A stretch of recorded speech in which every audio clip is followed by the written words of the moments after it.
ये सोच करके कि दोस्ती बराबर वालों से होनी चाहिए, मित्रता बराबर वालों से होनी चाहिए, रिश्ता बराबर वालों से होना चाहिए, तभी मिलता है। तो मेरे 12 सिंह इनके दोनों से इनके साथ मैं क्यों रहूंगा?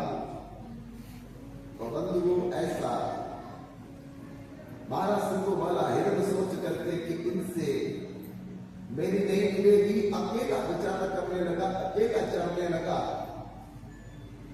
और एक दिन किसी सिंह की, शेर की, उस अकेले विचरण करते हुए 12 सिंह के ऊपर नजर पड़ गई।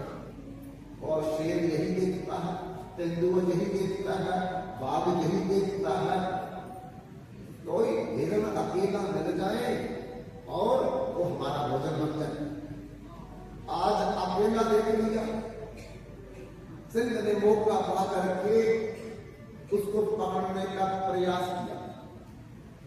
हिरण ने देख लिया कि ये सिंह मुझे पकड़ने के लिए आ रहा है और बार बार मुड़ के देखता, बार बार मुड़ के देखता है सिंह कितनी दूर है। लेकिन बंधुओं जैसे वो एक नियत स्थान पर पहुंचा तो मुड़ करके देखने लगा, पता नहीं चला आगे झाड़ी या झाड़ियों में जाकर के उसके सिंह बस गए। अब 12 सिंह झाड़ियों में फंस गए, एक को निकाले तो 11 फंस जाए, 2 को निकाले तो 10 फंस जाए।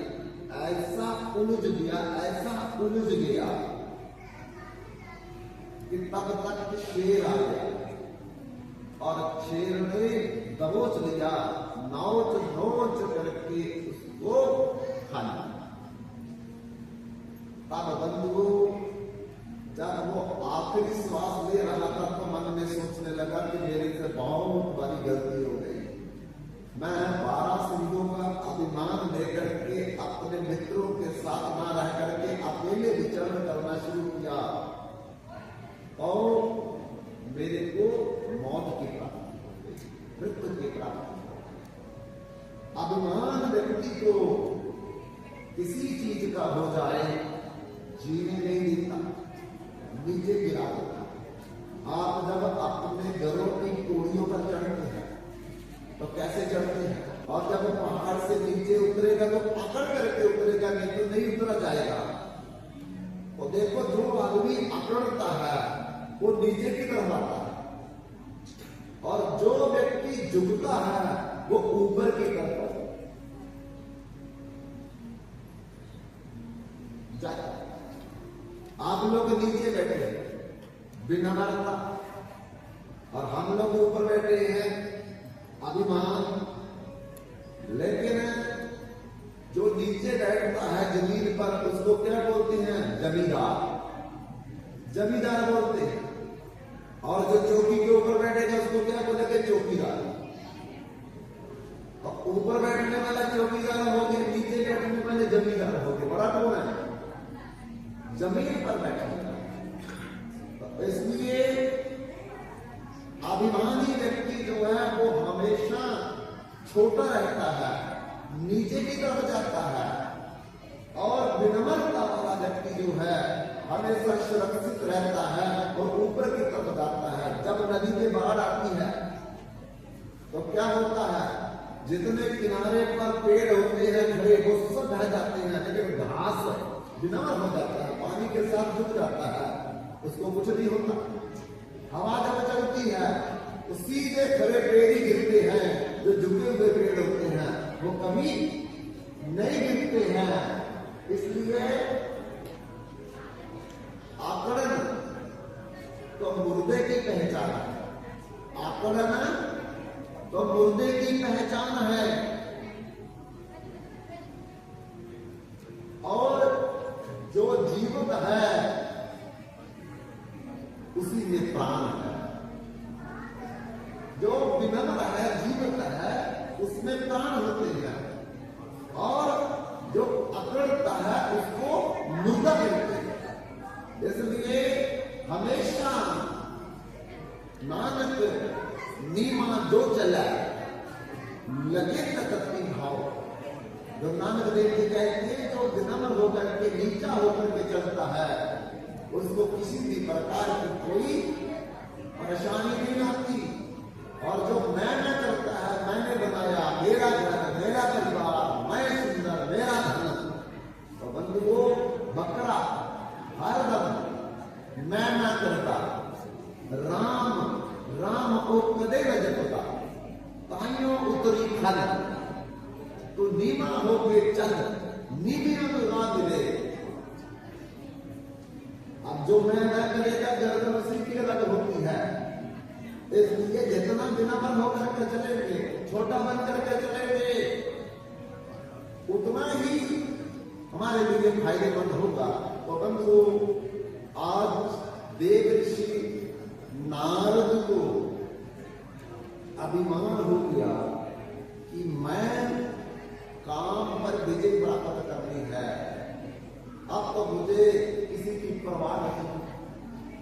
भगवान शंकर ने भी समझाया, शंभु दीन उपदेश नहीं नारद शोभा।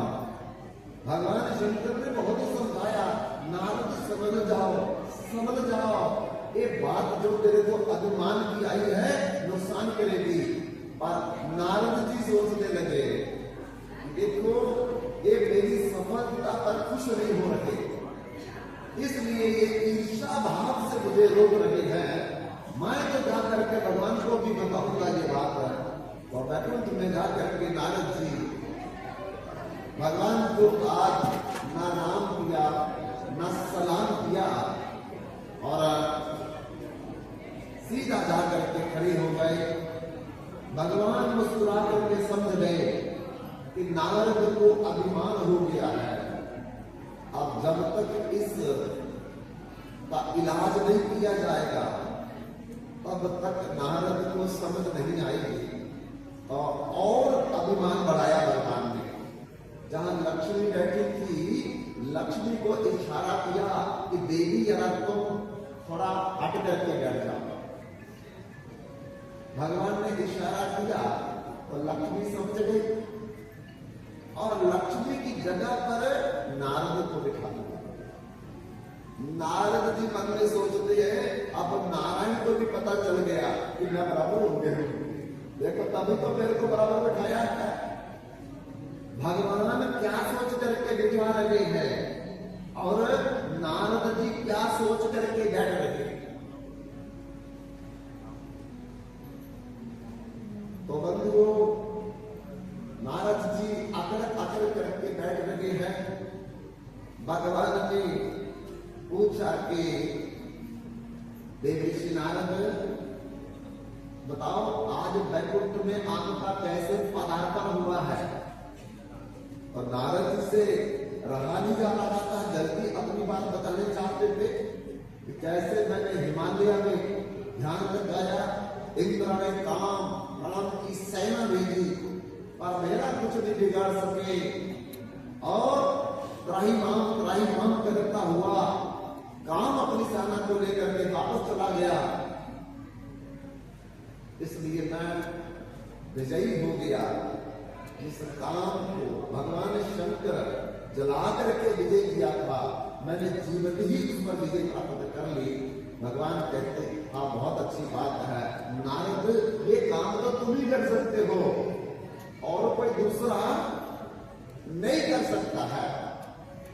तो ऐसा करो, आप थोड़ा सा वैकुंठ में भ्रमण करो, और भ्रमण करने के बाद फिर हम लोग दोनों एकांत में बैठेंगे, वार्तालाप करेंगे, विचार विमर्श करेंगे, और तब तुम्हारी पूरी कहानी सुनेंगे। नारद जी अभिमान में उठे और उठ करके वैकुंठ में भ्रमण करने के लिए चले।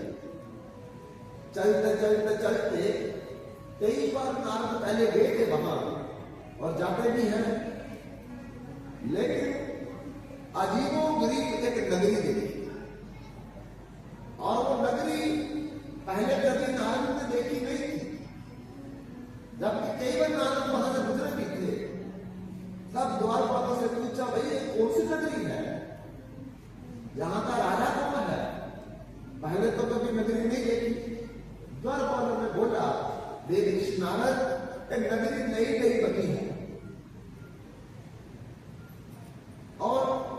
इस नगरी का नाम है शीलगिरी नगरी और इसका राजा का नाम है शीलनिधि। नारद ने कहा, अच्छा मैं तुम्हारे राजा से मिल सकता हूं? द्वारपालों ने पूछा, हम पूछ करके आते हैं, अगर राजा इजाजत देगा तो फिर हम आपको अंदर ले जाएंगे। द्वारपाल अंदर जाकर के राजा शीलनिधि से बोलते हैं कि बाहर देव ऋषि नारद जी आए हैं और वो आपसे मिलना चाहते हैं। शीलनिधि बड़ा प्रसन्न हुआ, अपनी धर्मपत्नी को लेकर के, पूजा का सामग्री लेकर के द्वार पर आए हैं। नारद का बड़ा मान सम्मान किया, आरती उतारी, चरणों में पुष्प दिए, गले में माला डाली और विनम्र भाव से हाथ जोड़ करके कहा है कि आज हमारा सौभाग्य कि हमारे महल में आपका पदार्पण हो। नारद जी आप जरा चलिए अंदर। तब नारद जी राजा और रानी के साथ उन्हीं के महल में प्रवेश करते हैं। बड़े सुंदर कक्ष में बिठाया आसन दे करके नारद जी को, और तब रानी ने आकर के देव ऋषि नारद से कहा कि देव ऋषि नारद, भगवान की कृपा से ही आप आज आए हैं, क्योंकि कल हम अपनी विश्वमोहिनी नाम की कन्या का स्वयंवर करने जा रहे हैं और सौभाग्य से आज आप भी आ गए। तो हमारी कन्या का हाथ देख करके बताइए कि ससुराल में सुख मिलेगा या नहीं मिलेगा? सासू मां से इसकी बनेगी या नहीं बनेगी? बार कैसा मिलेगा, सुख देने वाला या दुख देने वाला? तो नारद जी कहते कोई बात नहीं है, आप अपनी कन्या को मेरे नजदीक लाइए।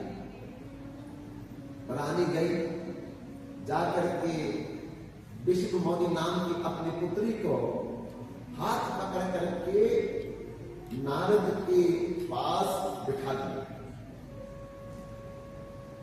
अब नारद जी तो हाथ देखने के लिए बोला था, लेकिन नारद जी तो उसका मुख देख रहे थे और ऐसा मुख देख रहे हैं कि पलके भी झपकी नहीं झपकी। तब रानी ने कहा कि देव ऋषि नारद, आप इनका हाथ देखिए। नारद जी फिर 2 मिनट हाथ देखते, फिर मुख की तरफ देखते हैं। फिर रानी ने कहा कि हम आपको हाथ दिखाने के लिए लाए हैं। नारद फिर कहते हो मैं भूल गया। तब नारद जी हाथ देखने लगे तो वहां क्या लिखा था, जो कहीं बरही अमर सो होई, समर धूमते जीत न कोई, से वही शत न चराचर ताई, बड़ी जीत निधि कन्या का। उस कन्या की रेखाओं में लिखा था, जो कहीं बरही अमर सो होई, समर धूमते जीत न कोई। जो इस कन्या का पति होगा, वर होगा, स्वामी होगा, वो अमर होगा, वो काल से विजय होगा। तो वो केवल भगवान ही और दूसरा कोई नहीं। अर्थात इसका जो पति होगा वो भगवान होगा। और चराचर प्राणी, समस्त प्रकार के प्राणी जो हैं उनकी सेवा करने वाले होंगे और उन पर कोई भी विजय प्राप्त नहीं कर सकेगा। जो इस कन्या का वर होगा, जिससे इस कन्या का विवाह होगा। लेकिन नारद जी